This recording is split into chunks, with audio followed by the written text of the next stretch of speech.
Maharashtra today 24 news सत्य परिस्थितीचा सविस्तर आढावा। हिंगोली जिल्ह्यात कळमनुरी येथे शासनाच्या सगळेसोयरे अध्यादेशाचा निषेध व्यक्त करीत अध्यादेश फाडण्यात आले। ओबीसी समाज व महिला कार्यकर्ते आक्रमक। हिंगोली जिल्ह्यातील कळमनुरी येथे उपविभागीय कार्यालयासमोर ओबीसी समाजाच्या वतीने तीव्र निदर्शने करण्यात आली। जालना जिल्ह्यातील अंबड तालुक्यामधील वडीगोद्री येथे ओबीसी समाजाचे प्राध्यापक लक्ष्मण हाके व नवनाथ वाघमारे तसेच ॲडव्होकेट मंगेश ससाने पुणे येथे प्राणांतिक मार्ग अवलंबिला आहे। मागील 10 दिवसांपासून उपोषण सुरू आहे। त्यांना पाठिंबा म्हणून अमर गाबणे हे मागील 2 ते 3 दिवसांपासून उपविभागीय कार्यालयासमोर उपोषणाला बसले आहेत। प्राध्यापक लक्ष्मण हाके व त्यांच्या साथीदारांच्या मागण्या मान्य करून शासनाने सगळेसोयरे काढलेल्या अधिसूचना रद्द करण्यात यावी। न्यायमूर्ती शिंदे समितीने शिफारस केलेल्या 57 लाख कुणबी नोंदी रद्द करण्यात याव्यात। महाराष्ट्र राज्यात ओबीसी सह सर्व जातींची जातीनिहाय जनगणना करावी। या सर्व मागण्या शासनाने त्वरित मान्य कराव्यात। आंदोलन सुरू असताना रास्ता रोको असताना देखील आंदोलनकर्त्यांनी रुग्णवाहिकेस रस्ता मोकळा करून दिला। यातून ओबीसी समाज किती संवेदनशील आहे असे चित्र दिसते। यावेळी ओबीसी समाजातील लाशिण्याचे प्रभाकर पोले व साहेबराव पोले व महिला पुरुष लहान मुले मोठ्या संख्येने उपस्थित होते।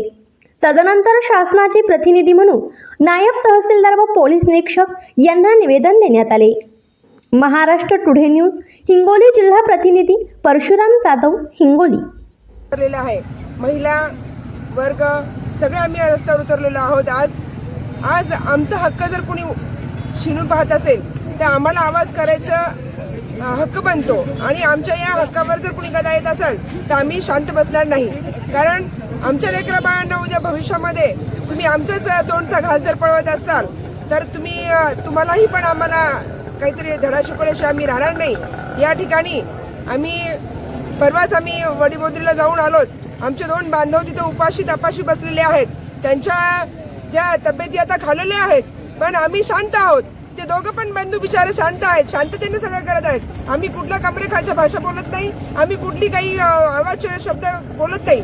फक्त आमचा हक्क वाचवण्यासाठी आम्ही आमचे लढा देत आहोत आणि आम्ही काही त्यांचे दुश्मन नाहीये। आम्ही आमचं आरक्षण वाचवतो। आमच्यामधून तुम्हाला सरकारला विनंती आहे की आमच्या आरक्षणामधून तुम्ही देऊ नका, तुम्ही त्यांना आरक्षण द्या। आम्ही नाही म्हणत नाही, त्यांचाही हक्क बनतो, पण आमच्या ताटातला जर तुम्ही देत असाल तर आम्ही शांत बसणार नाही। आज हा थोडासा झलक आहे, ही अभी ट्रेलर आहे, पिक्चर अभी बाकी आहे। हे एवढंच मी तुम्हाला शासनाला सांगते आणि शासनाचे डोळे उघडावं। आज त्यांच्या समर्थनात आमचे धीर अमर गाबणे पण इथं बसलेले आहेत। त्यांनी पण 2-3-4 दिवस झाले आज त्यांचं आज उपोषण चालू आहे। त्यांची पण तब्येत खालावली आहे। परवा आम्ही सगळे येऊन भेटून गेलोत, पण शासन काही यावर दखल घेत नाहीये। म्हणून आज रास्ता रोको करण्याची पाळी आमच्यावर आलेली आहे। उद्या आम्ही याच्यावर जर तुम्ही दखल घेतली नाही याच्यापेक्षाही तीव्र आंदोलन आम्ही करू आणि आम्ही सरकारचं नुकसान करणार नाही, पण आम्ही ओबीसी ताकद आम्ही दाखवून देण्याची प्रयत्न आम्ही तुम्हाला करू। एवढंच मी तुम्हाला या निदर्शनास आणू इच्छिते आणि तुम्ही लवकरात लवकर यावर काय ते निर्णय घ्या। परवा वडेट्टीवार साहेब आले होते, पण त्यांनी शब्द दिला, मुख्यमंत्र्यांना पण बोललेत आणि मुख्यमंत्री म्हणलेत की शिष्टमंडळ तुम्हाला पाठवतो आणि शिष्टमंडळ काय अजून आलेलं नाहीये तिथे आणि कुठलाही असा म्हणजे आपल्या दादांचं द्या हाके साहेबांचं आणि वाघमारे साहेबांचं कुठलंही समर्थन अजून झालेलं नाही। म्हणून त्यांनी ठाम निर्णयावर आहे। त्यांच्या जर तब्येतीला काही कमी जास्त झालं तर आम्ही ओबीसी बांधव चूप शांत बसणार नाही, एवढं मी तुम्हाला सांगू इच्छितो। आजच महाराष्ट्र टुडे 24 न्यूजला सबस्क्राईब करा आणि सत्य परिस्थितीचा सविस्तर आढावा पहा।